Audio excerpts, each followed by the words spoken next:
To sports now, after Kenya's display at the just concluded Safari Sevens that saw Shujaa narrowly lose to Samurai in the main cup finals, Ultimate Rugby Sevens representative Tom Burwell believes Kenya can go a long way in developing rugby if it's introduced at an early age to young players. Robinson Okenya spoke to him and files the following report. The 20th edition of the Safari Sevens saw a number of top teams from across the world take part in the showpiece that had Samurai crowned the winners. Some coaches who witnessed the proceedings at the Kasarani Stadium feel rugby in Kenya has grown over the years. Tom Burwell from Ultimate Rugby Sevens Academy, which is aimed at developing rugby in different parts of the world, feels Kenya still has a lot of raw talent to develop. The raw talent that is here in Kenya specifically is outstanding. I know that a former national team coach, Mike Friday, will say exactly the same thing.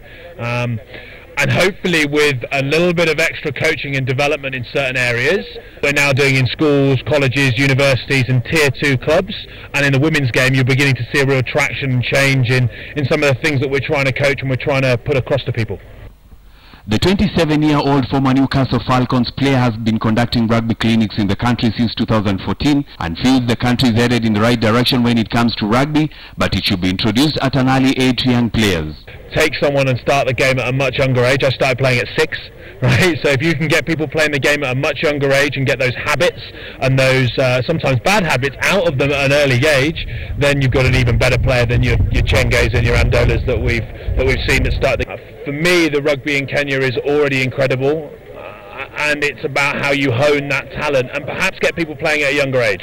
Burwell, who has been working with coaches and selected rugby players in the country, feels the interest in rugby has grown over the years due to the popularity and good performances of the Kenyan teams. There's more interest now in the game than there was 2 years ago, and I mean that from a wider spectrum. It's not just Sevens and about the World Series and about the top of the game. There's more interest in the game in general, from people that are going to watch the Kenya 15s team through to people interested in developing the game in schools and universities.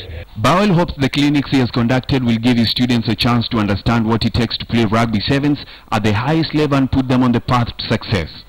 Robinson Okenya, KTN Sports. Well, that's it on News Desk.